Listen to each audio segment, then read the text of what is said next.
अस्सलाम वालेकुम viewers, I am Shoaib Nasir and this is my YouTube channel. आज अभी मैं मौजूद हूँ ए ब्लॉक में। यहाँ पे ए ब्लॉक है, ये ए ब्लॉक का पार्क है। लेकिन आज हम डिस्कस करना चाह रहे हैं how to transfer a plot in Parkview city. Parkview city में प्लॉट ट्रांसफ़र कराने के लिए आपको क्या क्या चीज़ें रिक्वायर्ड होती हैं, बोथ साइड्स सेलर और परचेज़र के लिए क्या क्या रिक्वायरमेंट्स होती हैं, उन चीज़ों को आज डिस्कस करेंगे। लेकिन जो आप फ्रेश बुकिंग करवाते हैं उसके लिए तो एक फॉर्म होता है, आप वो फिल करते हैं और उसके साथ आप अपने आईडी कार्ड की 2 कॉपीज़ लगाते हैं, 2 पासपोर्ट साइज़ फ़ोटोज़ लगाती हैं और पेमेंट उसके साथ होती है, पेमेंट प्रूफ, और आपकी फ़ाइल सबमिट हो जाती है। विद इन अ वीक आपको फ़ाइल डिलीवर हो जाती है आपके होम एड्रेस पे, या फिर आप फ़िज़िकली भी रिसीव कर सकते हैं। ये तरीक़ाकार है जब आप एक फ़ाइल बुक करवाते हैं, जैसे अभी ओवरसीज़ की फ़ाइल्स बुक हो रही हैं। लेकिन इन्हीं प्लॉट्स को जब हम ट्रांसफ़र करवाते हैं तो उसका प्रोसीजर थोड़ा डिफरेंट है। पहले हम बात करेंगे सेलर साइड की। तो फॉर एग्ज़ाम्पल आपका प्लॉट है और आप सेल कर रहे हैं, तो उसके लिए आपका फ़िज़िकली होना यहाँ पे ज़रूरी है। पावर ऑफ अटॉर्नी पहले जो था पार्कव्यू में, पावर ऑफ अटॉर्नी किसी किस्म का भी काबिल कबूल नहीं था, लेकिन अब सुनने में आ रहा है कि पावर ऑफ अटॉर्नी पे बात हो रही है, शायद पावर ऑफ अटॉर्नी पे भी ट्रांसफ़र शुरू कर दें। उसके बाद हमारे पास क्या है, जो सेलर है उनका फ़िज़िकली यहाँ पे होना ज़रूरी है, प्लस उनका ओरिजिनल CNIC होना ज़रूरी है, और उनके फिंगरप्रिंट्स होते हैं at the time of transfer, और फिर वो प्लॉट ट्रांसफ़र होता है। उसके बाद अगर परचेज़र साइड पे देखें तो परचेज़र जो हैं उनका भी फ़िज़िकली होना ज़रूरी है। जब आप रीसेल में प्लॉट्स लेते हैं, जब प्लॉट एक बंदे के नाम से दूसरे बंदे के नाम पे ट्रांसफ़र हो रहा होता है उसके लिए, तो जो परचेज़र हैं उनका भी ओरिजिनल CNIC होना ज़रूरी है, और उनके साथ 2 फ़ोटो कापीज़ CNIC की। दैन जो उनके लिए नॉमिनी जो हो उसके आईडी कार्ड की 1 कॉपी चाहिए होती है, और 2 पासपोर्ट साइज़ फ़ोटो चाहिए होती हैं। प्लस एक एग्रीमेंट होता है, उसको ट्रांसफ़र सेट भी बोलते हैं। एक 4 पेजेस का एक एग्रीमेंट होता है जिसमें सेलर और परचेज़र्स की तरफ से टर्म्स एंड कंडीशंस लिखी हुई होती हैं, जिसमें कुछ सिक्योरिटीज़ पार्कव्यू की हैं, कुछ सेलर की तरफ से, कुछ परचेज़र की तरफ से। तो वो ओवरऑल इट्स गुड कि आपके पास वो एग्रीमेंट हो, तो वो प्रॉपर एक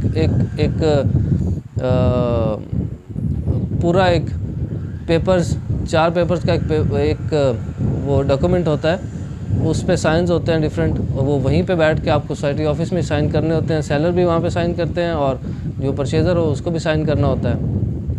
वो आप ट्रांसफ़र सेट के साथ लगा के वो वहाँ पे सबमिट करवाते हैं। उसके साथ फिर आप जो सेलर हैं उनका जो ओरिजिनल अलॉटमेंट लेटर है, या जो भी उसके पूरी फ़ाइल जो है वहाँ पे सबमिट करवानी होती। तो उसके बाद वो नई जो डिटेल्स हैं वो नए परचेज़र के नाम पे वो उसमें ऐड हो जाती हैं।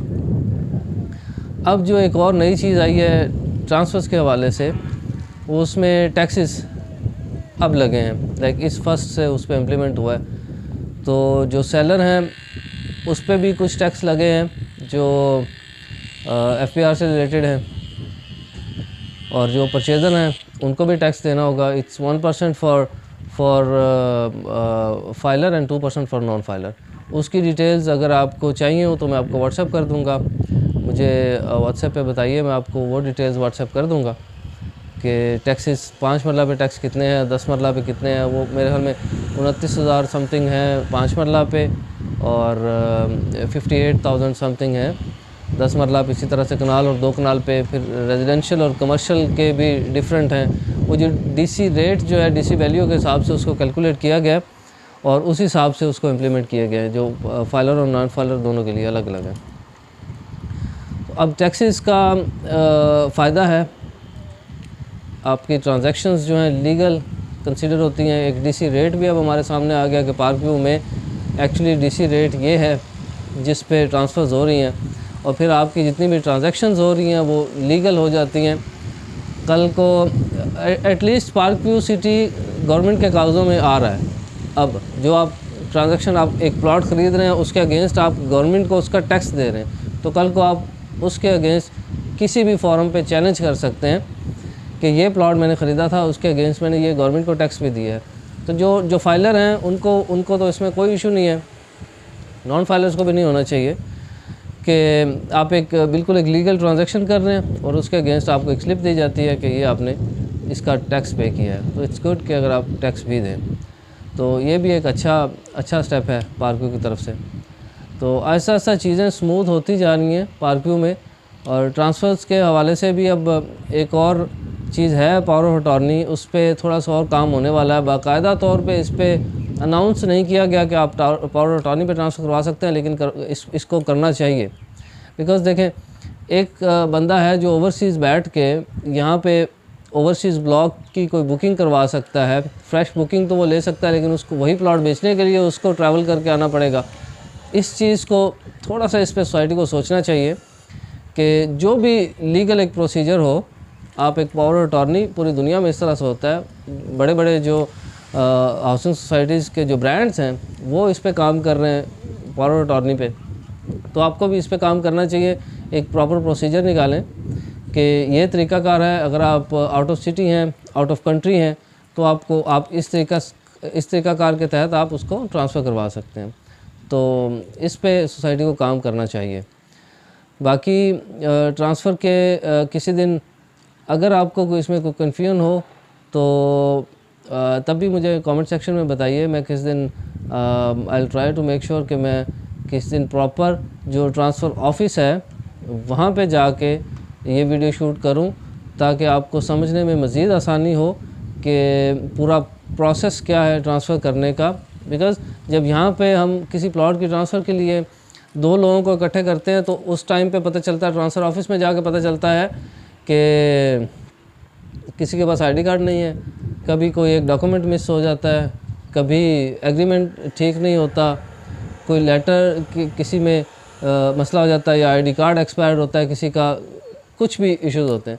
तो उन चीज़ों को अगर यहीं पे एजुकेट कर दिया जाए कि आप एक प्लॉट ट्रांसफ़र करवाने के लिए आ रहे हैं, तो आपको पता हो कि आप सेलर हैं या बायर हैं और आपकी ड्यूटीज़ में ये चीज़ें आती हैं, उन चीज़ों को मैनेज करके आप लाएं ताकि ट्रांसफ़र के टाइम पे किसी किस्म का इशू ना हो और अच्छे तरीके से वो चीज़ें ट्रांसफ़र हो जाएं। ट्रांसफ़र ऑफिस वालों को भी इसमें कई चीज़ों को फेस करना पड़ता है समटाइम्स।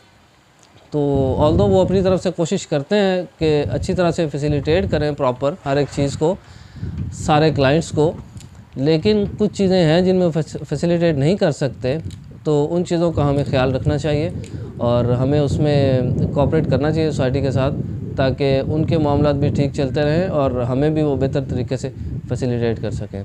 ट्रांसफ़र से रिलेटेड आपको कोई क्वेश्चन हो तो you can ask me any time. Description में मेरा नंबर मौजूद है, आप मुझे व्हाट्सअप कर सकते हैं और कभी भी आप मुझे कांटेक्ट कर सकते हैं। See you soon with a new topic. अस्सलाम वालेकुम।